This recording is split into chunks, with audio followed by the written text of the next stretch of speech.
My husband's affair came out right before my 50th birthday. Instead of falling apart, I did something I had wanted to do my entire life. My name is Diane, and for 26 years I was married to a man named Richard. Everyone in our small town considered him reliable, steady, the kind of husband other women pointed to when they complained about their own. He ran the local insurance office. He coached our son's little league team for 6 straight years. He never once missed a family dinner, at least not that I knew of at the time. He remembered my mother's birthday every single year, even after she passed. Our neighbors used to joke that Richard was the last honest man left in the county. I was turning 50 that spring. I had been planning a quiet weekend away with my 2 closest friends, nothing extravagant, just a cabin by the lake and a few bottles of wine to mark the occasion. Richard had been acting strange for a few weeks before that. He was distracted at dinner, quieter than usual. His phone stayed face down on the counter, which it never used to do. I told myself it was work stress. He had been talking about early retirement, about slowing down. I assumed the shift in him was just the weight of getting older settling in, the same way it was settling into me. Then 3 days before my birthday, I was looking for a phone charger in his car. I found a small gift bag tucked under the passenger seat, wrapped carefully, with a card inside that was not addressed to me. The card was signed by someone named Carol. It did not read like a friend's note. It read like something written by a woman who had been in love with my husband for a long time. She thanked him for the weekend in the mountains. She said she could not wait for their trip in the fall. I did not even know Richard had gone anywhere in the spring, let alone planned a trip in the fall. I sat in that car in our own driveway for almost an hour before I went inside. I kept turning that card over in my hands, trying to convince myself there was some explanation that made sense.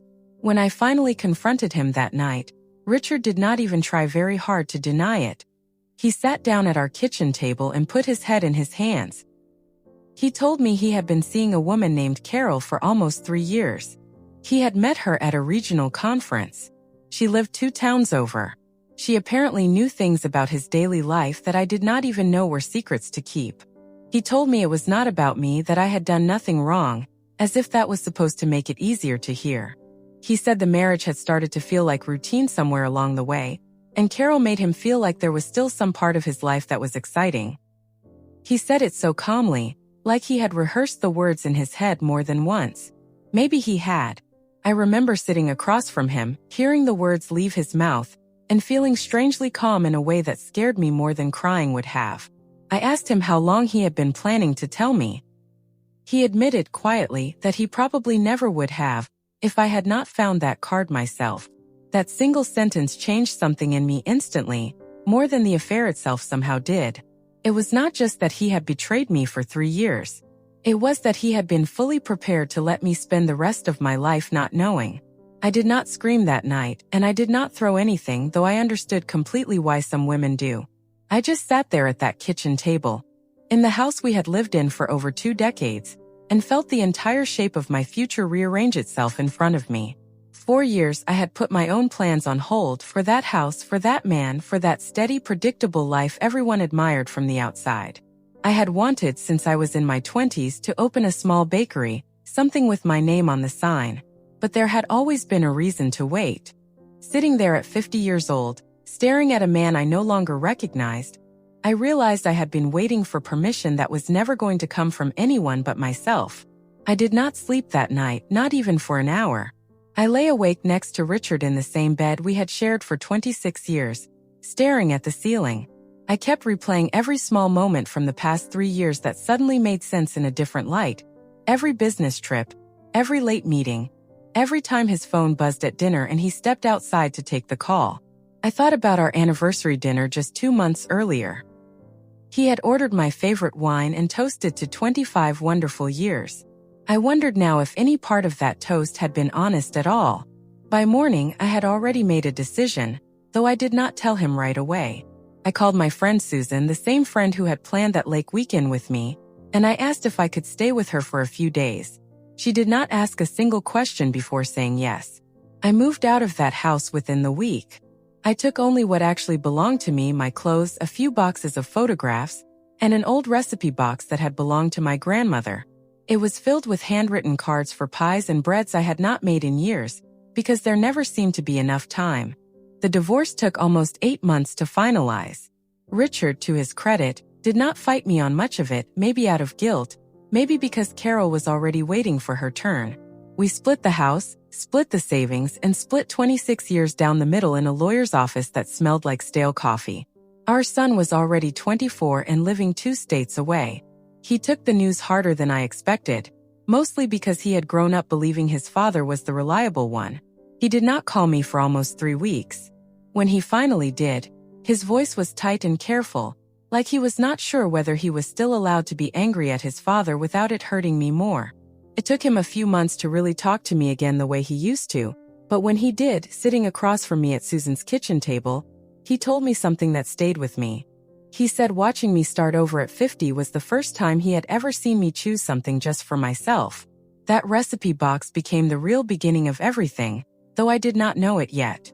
I started baking again just to keep my hands busy: banana bread, cinnamon rolls, an apple pie recipe with a lattice crust that my grandmother used to make every Thanksgiving.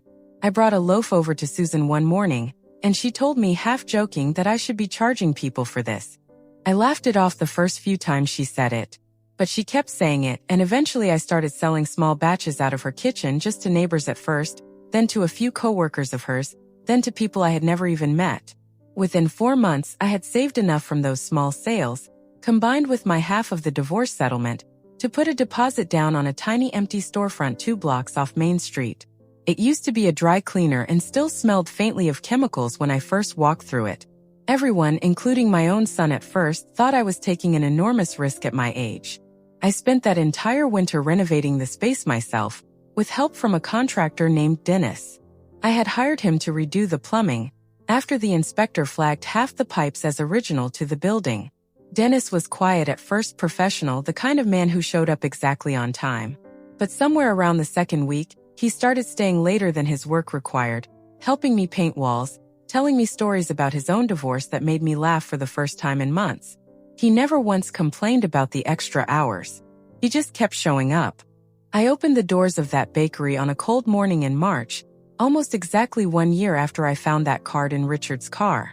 I named it after my grandmother, Eleanor's, painted in gold letters across the front window. I stood behind the counter that first morning with my hands shaking, terrified nobody would come. I had barely slept the night before, running through every possible way the day could go wrong. By 9 in the morning, there was a line out the door. Susan showed up with a bouquet of flowers. My son flew in for the weekend just to see it. Even Dennis stopped by, insisting he needed a dozen cinnamon rolls, though he stayed for almost 2 hours talking with me at the counter once the morning rush had died down. By the end of that first day, I had sold out of everything twice, and I stood in the empty shop afterward, flowers still on my hands, and cried for the first time since the divorce, though this time it had nothing to do with Richard at all.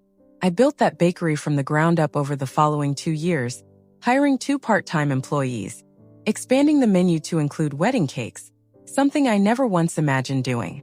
Dennis kept coming back, first for the cinnamon rolls, then clearly just for me.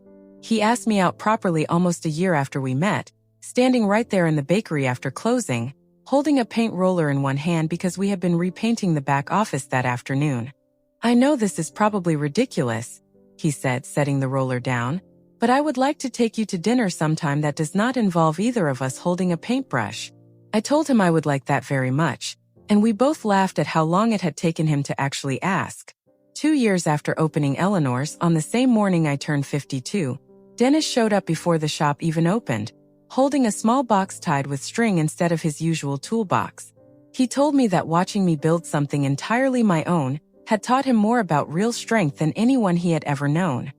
He said he did not want to spend whatever years he had left without being part of whatever I decided to build next. I said yes, standing right behind the same counter where I had once stood terrified that first morning. We got married that following spring in the small courtyard behind the bakery, with fresh bread cooling in the ovens just inside. My son walked me down a short aisle made of flour sacks stacked with wildflowers, laughing the entire time about how his mother's wedding smelled like cinnamon rolls. Susan cried through the entire ceremony, and Dennis, standing there in a suit that still had a faint smudge of paint on the cuff, could not stop smiling the whole time. Richard, as far as I know, is still with Carol, still running that same insurance office 2 towns over. I do not think about him nearly as often as I once assumed I would.